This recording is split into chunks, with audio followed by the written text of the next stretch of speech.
go back to the Gilly Crane hotline. Gary Clark, the play-by-play voice for the York Institute Dragons, and sometimes for those Clay County Bulldogs, joins us on the phone with WDEB in Jamestown.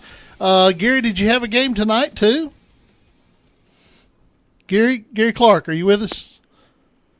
Did we lose him? Gary. Yeah, I'm here. Oh, okay. Well, welcome back. Did you have a good nap? Hey, I'm back. Did you have a good nap? Hey, good nap. Yeah. They give me those pills, those Ambien pills, so you ain't no telling what I'm going to say.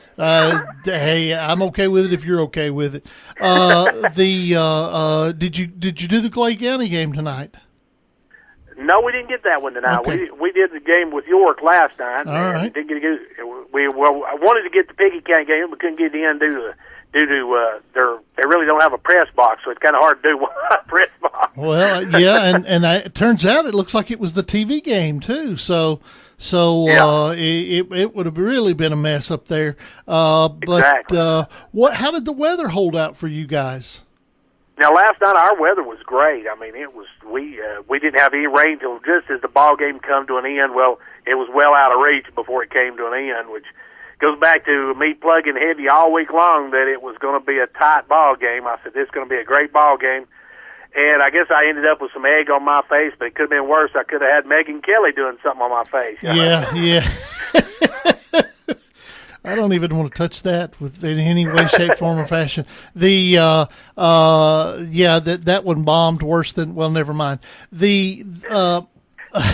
York did get out to a good start against Cannon County and really put the pedal to the metal, and I thought the game was settled in the first half as I listened to it.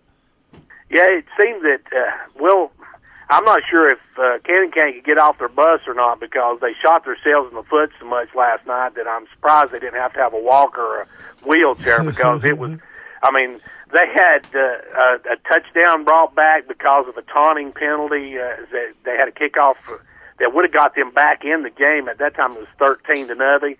They had a kickoff return for a touchdown, and the guy taunted the crowd at York's crowd, and they brought it back, and they took that score off the board. Then they never scored, and then after that, York just took control of it.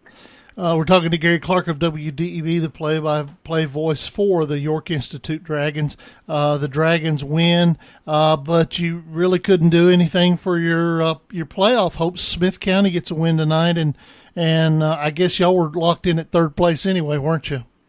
Oh yeah, after the win last night, we were in third place, which means we'll be going to Signal Mountain, which will be a repeat of last year's first round game.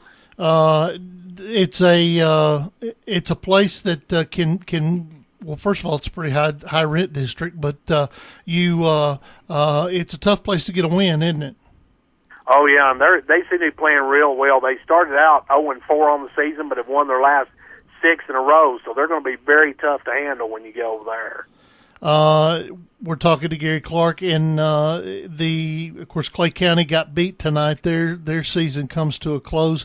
But watching them on the video, the DTC video, they look like that program is headed in the right direction. I think so. They had a lot of turmoil during the middle of the season, and that was a lot of problem for Clay County. That's one of the reasons because they got off to a good start, and then they had that change of coach right in the middle of the season, really throwed a monkey wrench into the works, definitely. Yeah. What's your projection for Friday night at Signal Mountain? What's York going to have to do to get a win up there? Well, York has got to hang on the football. It can't have any turnovers, and as long as they can move the ball and can push the ball that wing tee and take some time off the clock. We almost tripled the time of possession on Cannon County last night. So if they can do that and keep the ball control, keep the possession, and work down and put it in the end zone, not have any turnovers, or like the week before when we played Livingston, we had 100 yards in penalties. Can't have that either. All right, Gary, as always, we appreciate it. Of course, we'll be talking to you next week as the playoffs continue on, but we appreciate everything that you do for us, my friend. Hey, appreciate it, Dennis. All righty, that's Gary Clark of WDEB.